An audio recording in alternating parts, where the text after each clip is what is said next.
Philosopher, suppose you've got a cold with a high fever and you go to the doctor. Then, suppose the doctor says that the reason for your sickness is that yesterday when you went out, you weren't dressed properly and that's why you caught a cold. Now, would you be satisfied with that? Youth: of course I wouldn't. It wouldn't matter to me what the reason was, the way I was dressed or because it was raining or whatever. It's the symptoms, the fact that I'm suffering with a high fever now, that would matter to me. If he's a doctor, I'd need him to treat me by prescribing medicine, giving me shots, or taking whatever specialized measures are necessary. Philosopher: yet, those who take an etiological stance, including most counselors and psychiatrists, would argue that what you are suffering from stemmed from such and such causes in the past, and would then end up just counseling you by saying, you see, it's not your fault. Hi guys, welcome to the second episode of the Human Algorithm of Things Season 2. I am Diana Doreen. If you're new here, I normally host this podcast where we talk about communications, marketing, leadership, PR, and everything brand building. So I've just read to you an excerpt from The Courage to be Disliked by Ichiro Kishimi and some, the second other name is so hard. I don't want to butcher it, but it just ends with Koga. So The Courage to be Disliked by Ichiro Kishimi and Koga. Please get that book, guys. It's amazing. You're going to love it. So today we're going to talk about doing what matters, and we're going to pick a lot from this book, The Courage to be Disliked, because I think it holds a lot of things that us as young people like to sugarcoat and to cover for ourselves so that we can feel good, and it just basically draws us further and further away from the goals that we've set.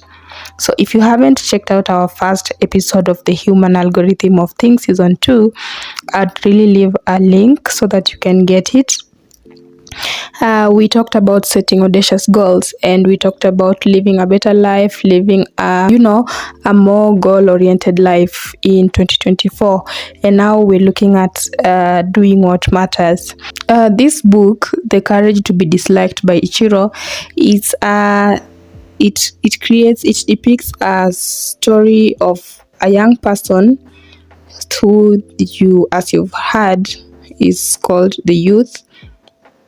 And the youth talks to a philosopher, and the philosopher is here to tell him counsels him about life, tells him things that maybe are not so much the things he'd like to hear, give them reason. So if you're reading this book, or if you've read this book, most of you won't agree with everything that has happened. Of course, in all the self-help books, we don't pick everything. We take everything with a pinch of salt, and you just use what works for you, and the rest is just, as good as done.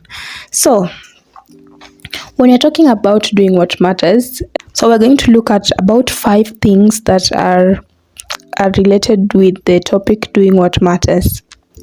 When it comes to your brand, when it comes to building a brand, when it comes to doing what you consider is your life's purpose, there are certain things that come to play, like emotions, the needs. Like you have your needs. You need to have your hair done if you're a lady. You need to, if you have a kid, you need to take your kid to school. You need to pay rent. You need to do all those things. And also you need to look good as a young person. So there are all these things that are, human needs, and sometimes they are fundamental. Let me not say fundamental. They are also fundamental, and these are things that we need as human beings. So there are those things that cloud our judgment, and they are really not needs, but they're just wants, and we make ourselves feel consumed about them. We're going to look at 5 things drawn from this book that are going to act as signs that you need to look out for whenever you're living your best life. You want to live your best life, you want to have a healthier life, happier life, goal-oriented individual, right? So these 5 things, one of them being let your past remain in your past. So a lot of us always find ways to justify the things that have happened to us or are happening to us. Like, for example, if you compare yourself with maybe someone else's life, you would feel like you're maybe less advantaged, or you feel like maybe things would have turned out better if only this and this would have happened, and you start acting like the story that I've just read to you at the beginning of this podcast, where you start looking at, the reason why I've failed, or the reason why I'm not able to do this is because, you see, even I didn't do this, I wasn't an A student, or you see, I didn't do this, you see, even when this happened, I didn't get any support.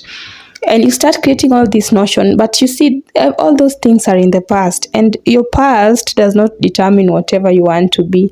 Like, we all, every day, you just live your life knowing every day this is your life, like it is yours. The behavior, the emotions, the goals, all these things are things that you choose every day.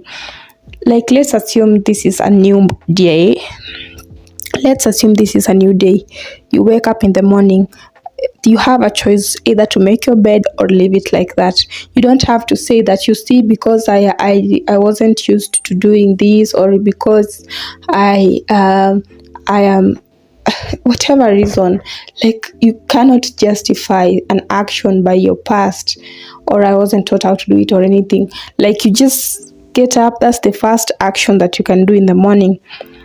Make your bed. So you have to decide, and those are the things. Decisions decide who we are, and not the other way around. So from deciding to make your bed, that's the first action you've taken. The next is brushing your teeth. The next is doing your hair. The next is taking a shower. The next is determining how you want to show up in the world with the way you dress. So all these things are determined by you, not your past, not anything. And then we move on to the next, going to work or doing what you're doing at work.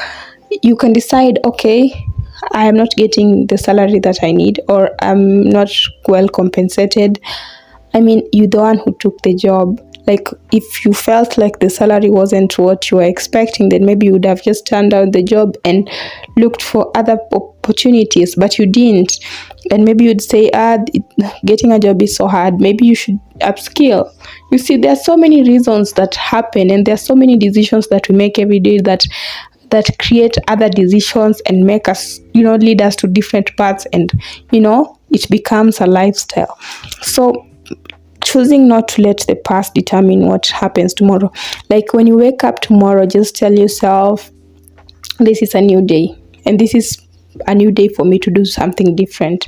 If today I want to, get a better job, then it means or to get a raise, or to be promoted, or anything, then you know what you have to do. Maybe you say, I have to upskill, or then you say, I need to increase the value of my network or my social capital. There are certain things that you just decide to do every day. I remember there's a time that we were just in the office, and I was telling my colleague, my colleague told me that she has decided to make her personal brand an intentional thing. Like, she has decided to intentionally build her personal brand every day. And at that point, I was also thinking about it, and I said, okay, then let's do it. So I don't know how she's doing or how she's performing, but me on my side, since then I think I just said, I'm going for it, and I'm not going to stop at anywhere. So I started, and I went on, like, just making decisions every day and sticking by them, assuming that, you didn't have a past, because everybody wakes up to a new day, and you don't have to carry your whole past with you to the new day, because it will blind you from opportunities. It will blind you from things that you need to do to make progress. Yeah, so that's an analogy that the author really expounds on. And sometimes we create emotions to suit our goals. Like, You say, I'm tired, I didn't even sleep well last night, so maybe I can just slack, because you see, you're just trying to find a way to relax on that day. So we always create these, emotions that will back up our goals. Like if you want to be angry, you say, this person did this to me, they did all these things. You start narrating everything everything bad that the person did, and in no time you get angry.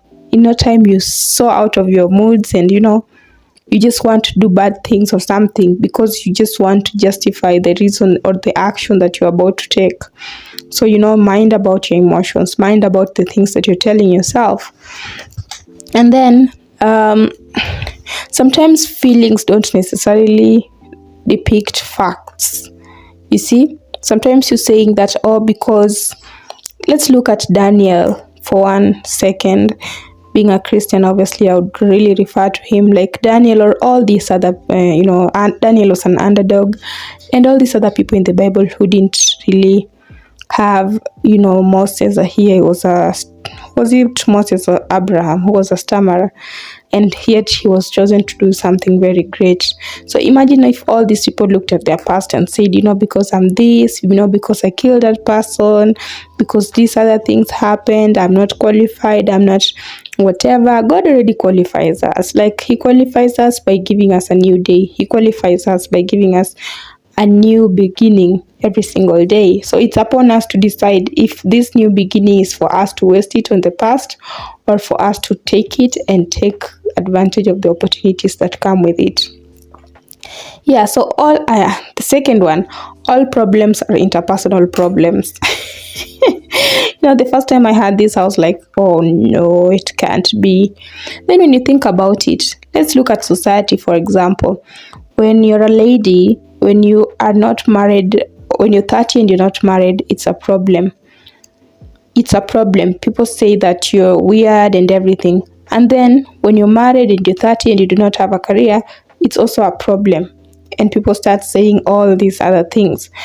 Okay, let's look. When you're married and you're having problems in your marriage, people start saying, oh, you're not a good home keep. You don't know how to keep a home. When you're 30 and you're having problems in your marriage and you divorce, people start saying, oh, you see, divorce is not so good, you should have just stayed, you should have just lived through every day, like it's not that hard. If you died in a marriage because of domestic violence, then it's also, you should have just left. You see, it's not a matter of life and death. Like, society will always have a reason to talk. Society will always have a reason to say things. Like, society, I would say, I agree with someone who says society is a pile of average. Like, society would not want you to risk so much, and society would not want you to go down so much. So it's an average kind of thing. So interpersonal problems are like, when you look at failure, are you looking at failure from how someone else defines it, or are you looking at it from the way you define it? Like, when I'm doing this podcast, for example, someone out there would be like, who does she think she is? Like, what is it? It is not your place to say these things or anything. But for me, I have a total reason for doing this. I have a personal goal for doing all these things. And, so what if I'm not an eloquent speaker? What if I am not, all those things that I assume people can decide to say about me out there? Would I really do it? Because if I were to focus on what people say about me or what people think about this podcast, would I really do anything? So interpersonal problems. So if you're able to look at it from that point of view, you'll find yourself even looking at failure differently, because you'll now realize that failure is just, you trying something new and you not being perfect as a human, but still trying anyway. So you don't look at failure as the way the world looks at it. Like maybe the world says you failed because you didn't do certain things, but in your effort and in your life, you know the progress and the things that you've been doing to make things happen. Yes, and this is another one. Contributing to something makes us happy as human beings. The author says that if you have an opportunity to contribute to something, it gives you peace as a human being. And I totally agree with that. Let's take this as an example. Wake up one day and decide that on that day you're just going to be grouchy and you're going to be moodless and you're just going to post negative comments on every other post that you see, and you're not going to compliment anyone, and you're just going to tell people how bad they look and everything. You'll notice that you won't be happy at the end of the day, because you'll feel like you've just been spreading negativity all through your day. But wake up another day and decide that today you're even going to greet the watchman. You're going to do everything. Like you're just going to be a good person, and you're going to try to make people's lives more lighter by, spreading the happiness that is in you. Then look at the difference, so that even when you're always so moody and so angry and so stressed up, try doing something for someone and that feeling disappears immediately. This is to say that when you help others solve their problems, it gives you inner peace. So always ask yourself, what can I give? Like, what can I give to someone else? What can I do to someone else?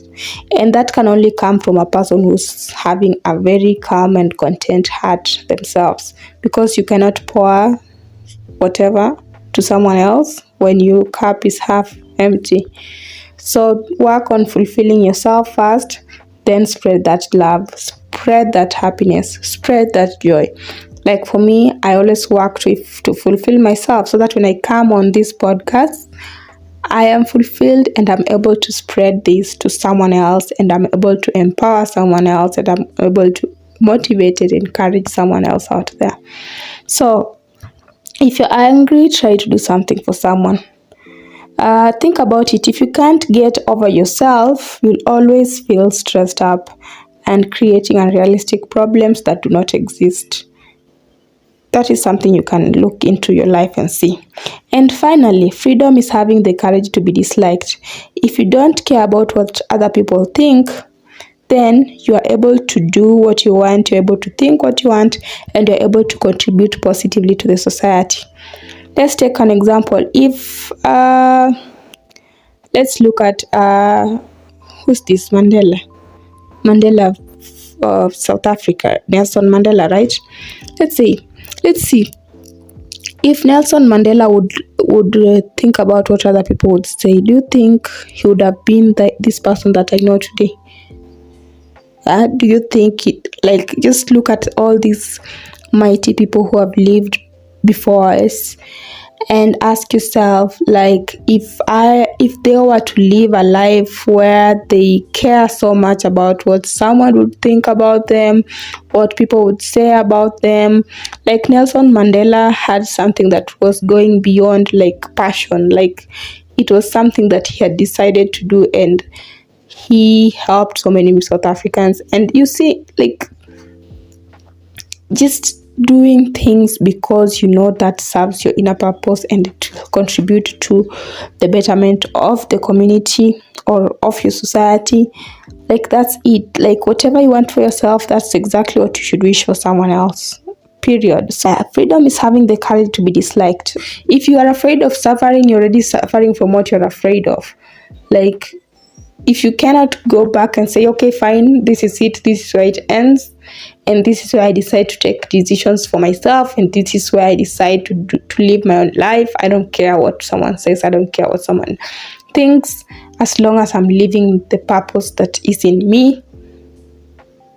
Then it takes a lot of courage. It takes a lot of courage because from there everything will just go silent. Speaking from experience, everything just goes silent because people are trying now to figure out who this person is. We're used to this, to a version of you that we're now not seeing. You've changed, and we don't understand you anymore, so we don't like you because we don't understand you. Yeah, so that's it for today's episode. I really wish to go further, but I think I've had it for today. For this episode, so this week was all about renovation, so that's why I didn't shoot a video. We're still doing the office bado iko na a lot of renovations going on, so renovations after renovations. So once I'm done, once I feel like the place really looks good, I think we can proceed with the videos. Until then, have a good one until the next episode. Bye guys.